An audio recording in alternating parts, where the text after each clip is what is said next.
Alrighty, yo, what is going on? Everybody, boy, Mr. DDG94 back with another reaction video. Today we're finna react to why did this wrestling match only happen 4 times? As you can see, it be the one and only, the infamous Inferno match. Come on, man. The infamous Inferno match. I ain't gonna lie. A lot of these matches weren't good. There were only one. There's only one that I truly liked the most. I don't know if it was this one in particular, but the one with MVP, it came. I like that one a lot. I like that one a lot. But still though.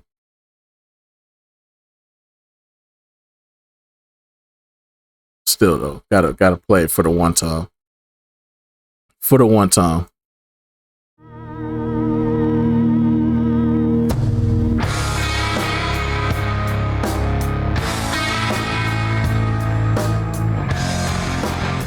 Gotta play it for the one time.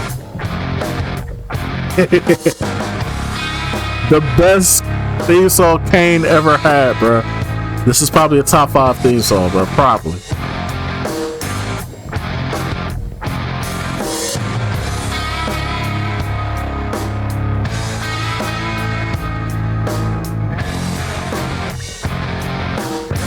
Around the world is gone on shore. All the wonder that I found as the whole becomes apart, I strike to burn, and the flame returns.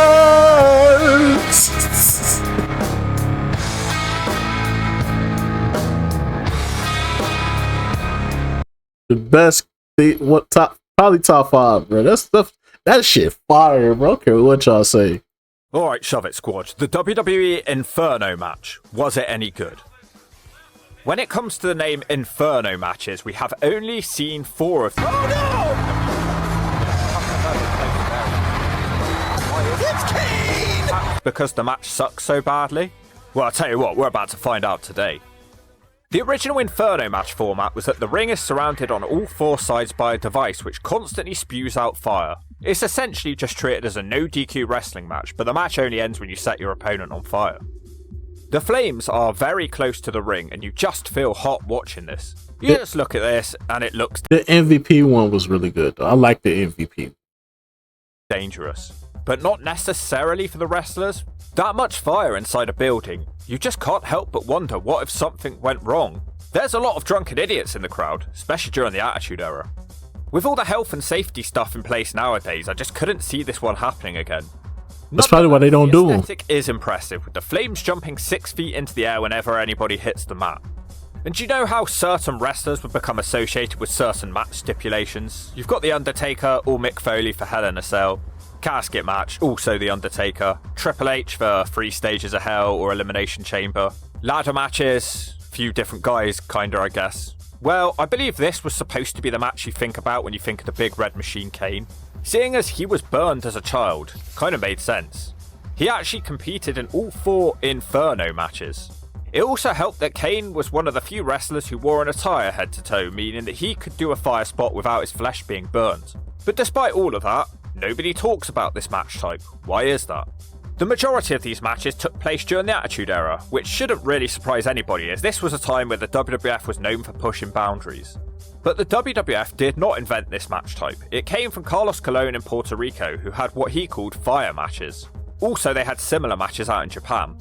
It's time to get into what that shit look dangerous. WWE. But first, oh hell no! Here's a question. Who's that wrestler? It's clearly a woman. Got some good big old breastises. Only woman I knew with big breastises in WWE.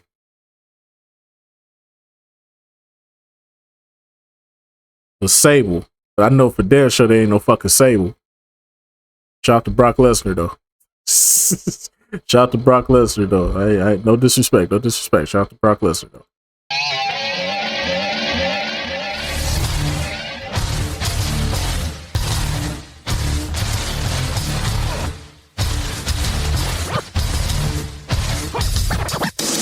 So next to Sable will have to be Jacqueline. It got to be Jacqueline. My black sister. My black sister. Hell yeah. Turn it. Hell yeah. That's what's up. Yeah. No, ain't no party like a Diddy party. So Yeah, that's what's up. Yeah. Yes, sir. The very first Inferno match took place on pay-per-view Unforgiven 1998 between The Undertaker and Kane. This is a match that's going to divide opinion. On the one hand, it's awesome. On the other hand, the match is a slow plodding affair. Not helped by the fact that these two didn't have incredible matches together in the first place, but I don't think the gimmick helped them at all here. Nah. And yet still, this was probably their best match together.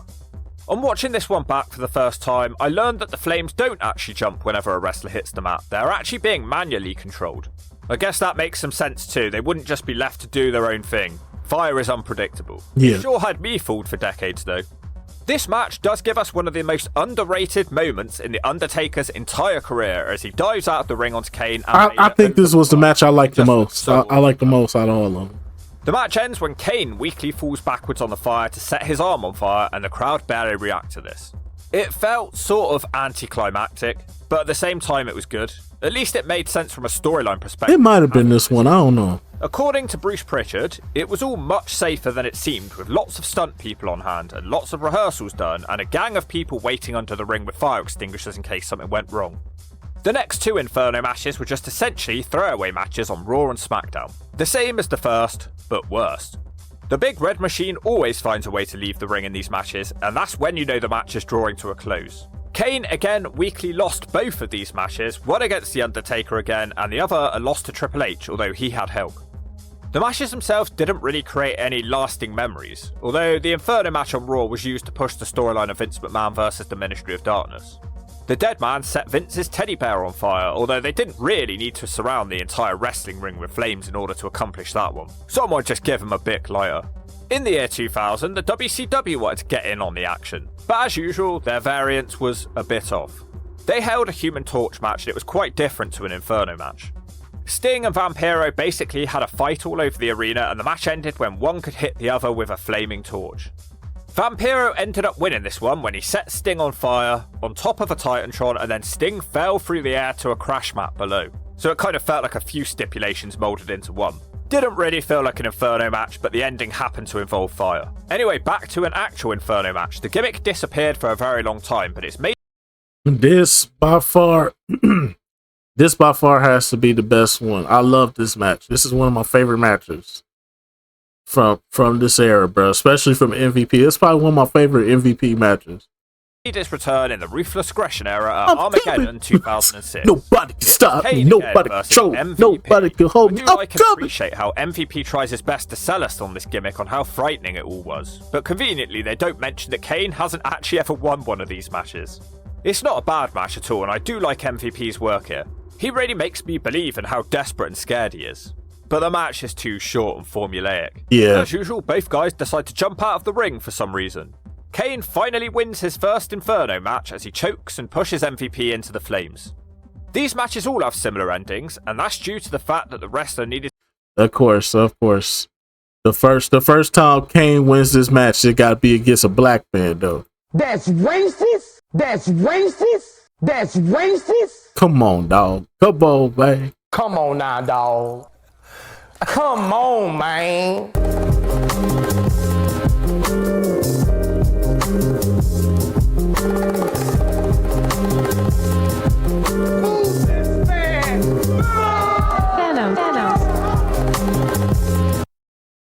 Of course, Kane got his first Inferno victory against MVP, against a black man. Not the Undertaker, not Triple H, but a black man.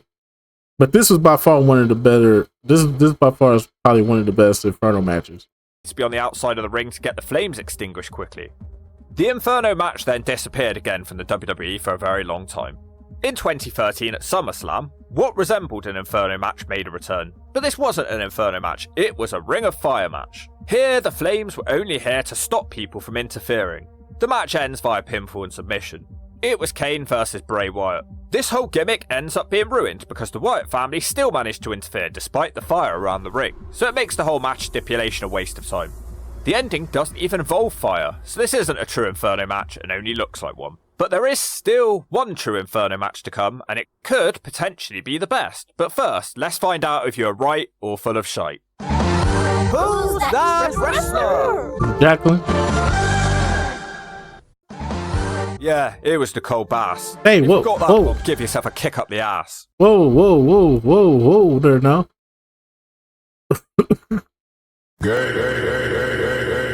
I'm good. In 2020, at the TLC pay-per-view, we got a Firefly Inferno match. This was during the Corona Crunch era, so it was the easiest and safest of times to set the arena on fire and burn some germs. This one is yet another slightly different take on an Inferno match, with the sticks coming out of the barricades being set on fire around the ringside. So the opponents aren't trapped inside the ring, which takes away an annoying limitation from this match. That aside, this is a proper Inferno match, as it only ends when somebody is set on fire. It's also the first WWE Inferno match to not feature Kane. To me, it feels like this one goes further than any previous Inferno matches. I forgot about this one. Yeah, this was a good one. Randy Orton sets Bray Wyatt on fire twice, and the ending is more creative. He pushes Bray into the fire following a mandible claw. Bray somehow still chases Randy into the ring, where he then gets a flaming RKO. Randy Orton then decides to commit murder on Bray in front of national TV. The visual's good as he drops a match on top of him and sets him ablaze. And this to me is the most scary and effective of the consequences of losing a match. You wouldn't want this happening to you, but in order to get to this point we've had to wrestle this match in front of a completely controlled environment at the Thunderdome. If this match could have happened in front of the Attitude Era crowds, it would have been remembered fondly, but nobody really remembers anything about the Corona Crunch era fondly. Big thumbs up for the consequences of Bray losing here, much more effective than any previous. If this was done in front of a crowd, they would have probably did like a suplex spot where Bray Wyatt would have went into the ring, and then Randy would have set the hole in the ring on fire with Bray Wyatt still in it. That's how they would have ended it all. This Inferno match. I doubt they will, but if they can ever do another one of these Inferno matches again, they can now point back at this match and say this is what happens when you lose. But in my opinion, just like often in cinema, the first was the best, and it's the same for Inferno matches. It helps that the WWF's two most intimidating guys were going at it with a good backstory, a pay-per-view match, and enough time to make the match look decent. But back then, everything was on fire for the WWF. Really, it's either the first one or the last one, I'd accept either. The match stipulation itself was limiting. It's not like a TLC match or a Hell in a Cell match where the gimmick introduces new possibilities into a wrestling match and can make it better. An Inferno match just boxed the wrestlers into the ring more than ever before and limited what the wrestlers could do.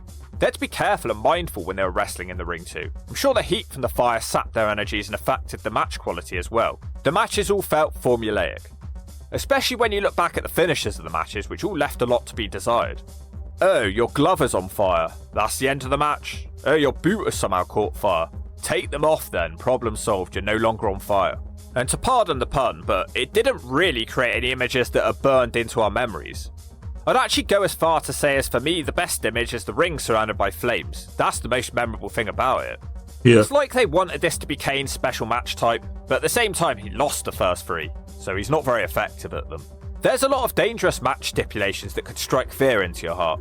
When you think of Hell in a Cell, you think of Foley's mutilated body. Or when you think of an I Quit match, you also think of Foley's mutilated body. Damn. But when it comes to an Inferno match, there didn't really seem to be any lasting consequences. This meant the match didn't gain a reputation or legacy. Everybody knows you're going to get sprayed with a fire extinguisher straight after. The match isn't really a big deal. This isn't me saying I think they should get burnt to death. I'm just saying you shouldn't do the match in the first place if you can't give us consequences.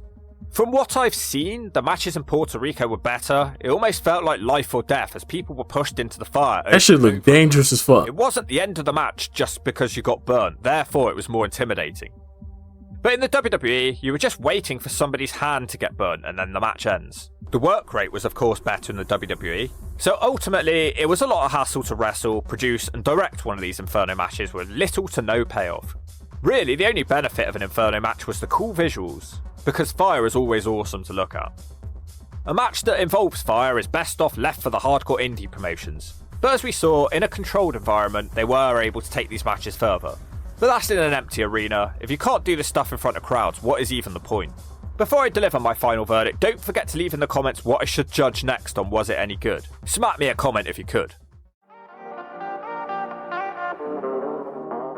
The fire did not improve these matches. Inferno matches were not that memorable. They were over as soon as somebody caught fire, so ultimately, what was the point? Other than it was cool to look at. So no, Inferno matches were not good.